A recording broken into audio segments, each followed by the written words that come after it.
Hi there, I'm Miro, Korenha, co-founder and publisher of Our Daily Planet. And today we have with us Tom Steyer, who among his many other hats is now serving as the co-chair of the state of California's task force on the COVID recovery. So we are really pleased to get to ask him a couple questions about how our nation's most popular state and our biggest climate leader is navigating this, really tough time between dealing with the pandemic and also trying to maintain its leadership status on climate issues.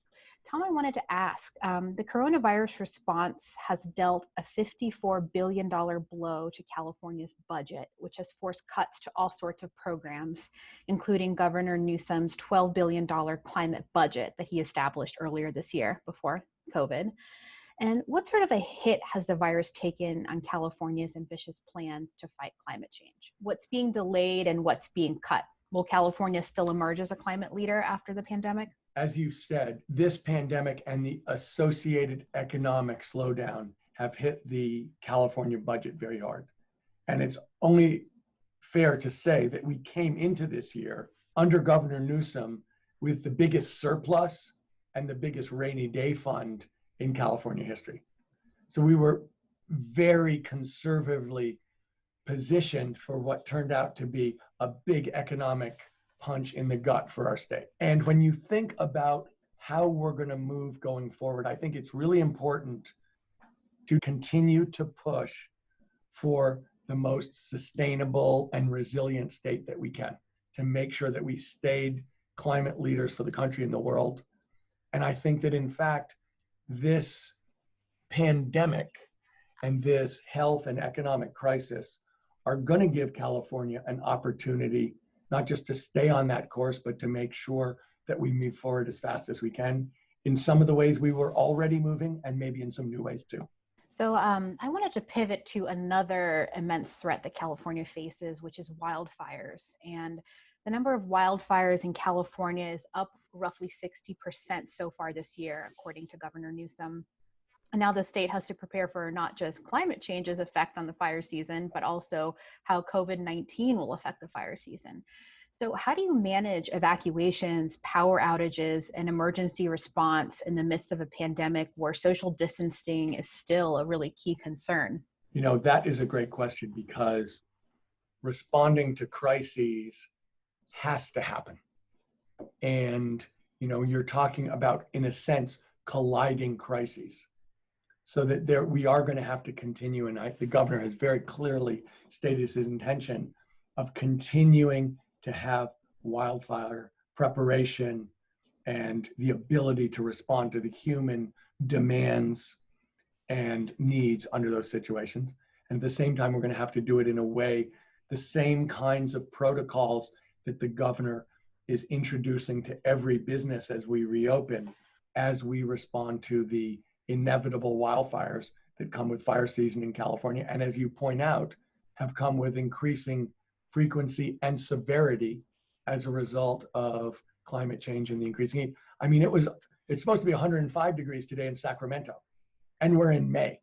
That was going to be actually a second part of my question is how do you handle cooling centers? So when summer temperatures spike and, for people who perhaps are housing insecure, which is a growing problem in California, how do you manage cooling centers, when having people packed into a confined area could be dangerous with this pandemic? As we go through the inevitable crises involved with a really hot summer and the likelihood of fires and the needs for people to, in the past, congregate together, we're going to have to do it under protocols that protect them from the virus, that was introduced this year. Have include very much masking, personal distancing, hand washing and preparation. Look, we've seen how powerful those protocols can be in protecting people.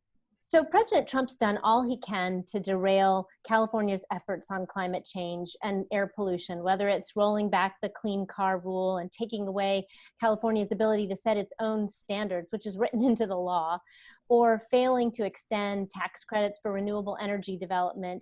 I'm just wondering what you would say to the president about how his actions are hurting Californians and the state's economy as you try to come out of the pandemic crisis. Taking this back from the partisan argument that has raged in the United States over energy for the last decade plus.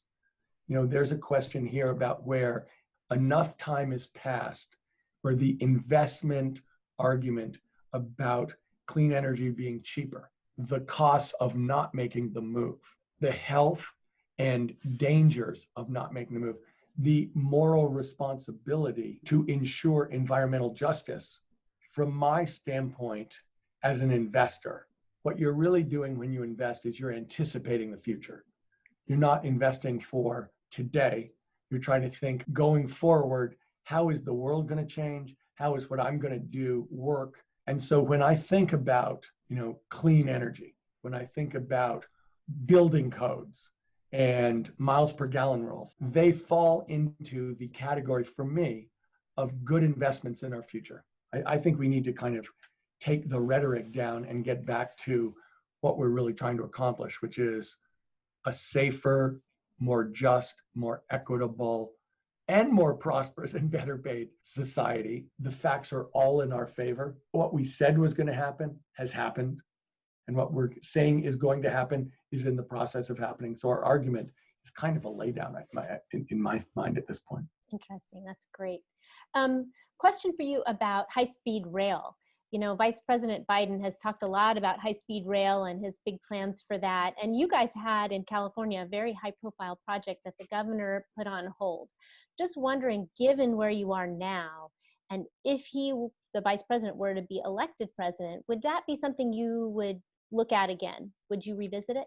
We're right now, as a state, looking at the long-term investments that we need to make to provide job creation, equity, sustainability, and you know, the clean energy outlook. One of the things that people are going to have to consider is one of the answers for that to have better public transportation systems, including high-speed rail, to connect the different parts of our state without having to have so many people on the road driving. And the cooperation and support of the federal government is absolutely critical at this point for California. When we think about high-speed rail, it's going to have to be done in the context of a partnership with the people in Washington, D.C. How important is that bill that the House has passed? Speaker Pelosi has been pushing for state and local government assistance for your economic revitalization in California.